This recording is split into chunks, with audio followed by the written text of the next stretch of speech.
the big boys, the bullion banks and the commercial banks run the market. That's a fact. I mean, I've been probably through more mints than anybody that's not in the minting business, right?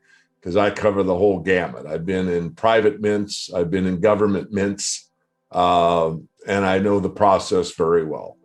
Bar situation is, the facts are very clear what's happened during this recent surge in silver demand.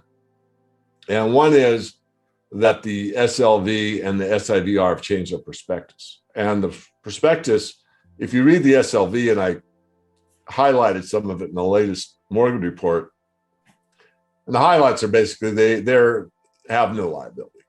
JP Morgan as the custodian is the custodian. Their responsibility is that they can have a sub-custodian and a authorized participant, and they can take the silver in and out and this and that, and they can account for the bars, but they can't guarantee the quality of the bars.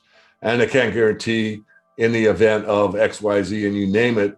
We are at a point where there are premiums on silver bars. What does that mean? I want to be very specific. The silver market revolves around 1,000 ounce commercial bars.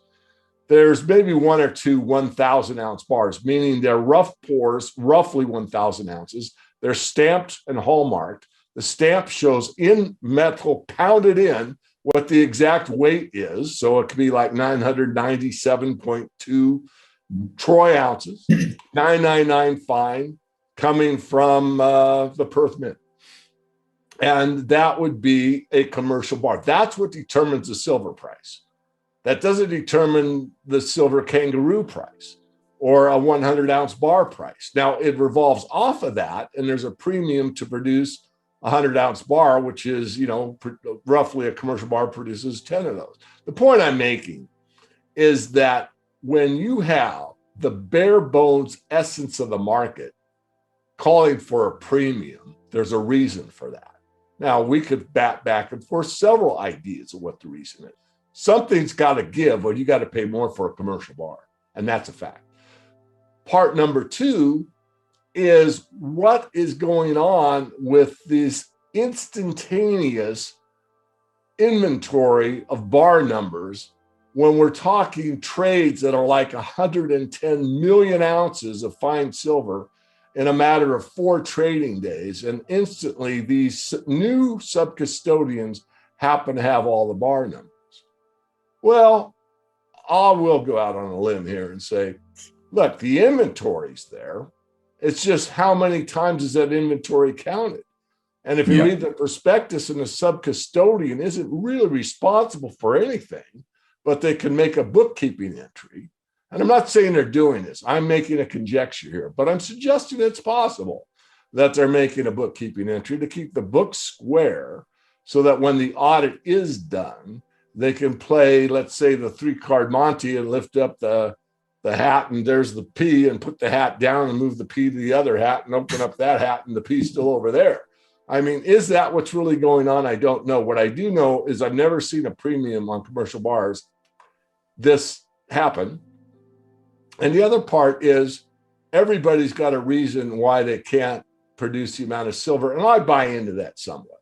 When you have a demand for retail product that's, let's say, beyond what's been in the past, and maybe the US Mint is wound down and they're doing this security feature and all that, it kind of makes sense. But what makes more sense, I think, Daryl, is what you suggested, is that, and they get first priority. And the Perth Mint, when they're called up by, let's say, someone of that kind of power, they not only say, yes, sir, they say, how many bags full? So you as a retail investor am concerned that we are at a point, and this is a gut feeling and some fact. I try to give as much fact as I can to back up my premise, but we may be at that big short moment where everyone's pretending that it's okay and the market's gone from that $30 overnight price. I was pretty certain at that point the squeeze was on. And I think it was a matter of just a few days later, we were down in the 28 and then 27, and we'd been down under the 25 handle, high, like 25.80 or whatever. By the way, I bought it that time. My position, I thought, was actually what I did was I swapped some some palladium that I had bought at 600, and I offed it at about the $2,200 level.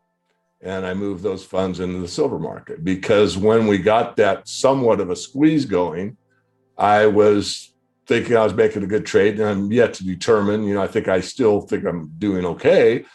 But my friend called me up and he said, David, this thing's going kind of crazy in the what we call the aftermarket. Do you still want that, for me, a pretty large order? And I said, no. I said, I'll make it a limit order. He says, okay. I said 30. As long as I can buy it under 30, I'll buy it. And he filled me, I forget the exact price, 28.80 or something.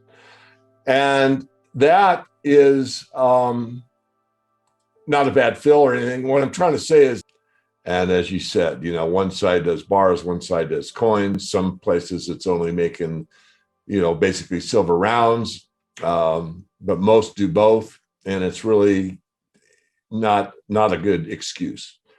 As far as the bar situations, I'm interested in that, but I don't really want to discuss it. I want to stick to the fact. And especially, I don't want to badmouth any mint, okay? I mean, like I said, I've been to several of them. I've never been to the Perth Mint, but I had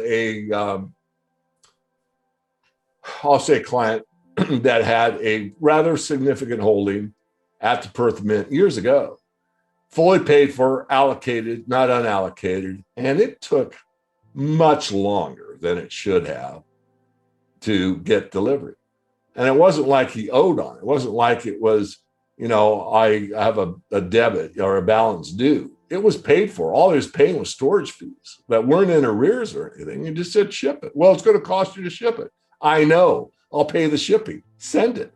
And, phone call after phone call. I will pay the shipping. Send it. Finally got his medal. And that was back when things were not nearly as tight as they are right now. So I hope I didn't overtalk it, but that they can produce the silver if required and all this stuff. So basically, and I'm not exaggerating, I'm not using the exact wording. I have it in the report. If you're interested, don't buy the report. I'm not asking you to buy the Morgan report. All I'm saying is read the prospectus for yourself. And that whole movie, it was called $1 Trillion Bet. That was about long-term capital management.